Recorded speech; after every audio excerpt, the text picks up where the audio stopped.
दरम्यान तिकडे पुण्यामध्ये आघाडीसाठी दोनही काँग्रेसची चर्चा पुन्हा एकदा सुरू झालेली आहे।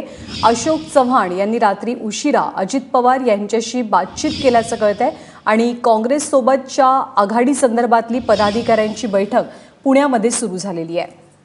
मंदार गोंजारी आपल्या सोबत आहेत। मंदार, पुण्यात आघाडी होणार का? काय घडते बैठकीत? ज्ञानदा, गेली 15 ते 20 दिवस हाच प्रश्न विचारला जातोय। दोन्ही काँग्रेसकडून अनेक वेळा बैठका झाल्या, अजित पवार आणि अशोक चव्हाण यांच्या स्तरावरती बैठका झाल्या, त्यानंतर स्थानिक नेत्यांच्या पातळीवरती बैठका झाल्या, मात्र स्पष्ट होत नव्हतं आघाडी होणार का नाही आणि अजूनही तीच परिस्थिती आहे। परंतु आता अजित पवारांसोबत काँग्रेसचे पुण्यातले स्थानिक नेते बैठक करतायत, याच्यावरून शक्यता अशी वर्तवली जाते की आघाडी होण्याची चिन्ह आहेत। त्याच्यामधून काँग्रेस आणि राष्ट्रवादी आगामी महापालिका निवडणूक पुण्यामध्ये एकत्रित लढवतील अशी शक्यता आता या बैठकीमुळे निर्माण झालेली आहे, कारण आता पहिल्यांदाच अजित पवार पुण्यातल्या काँग्रेसच्या स्थानिक नेत्यांसोबत बैठक करतायत।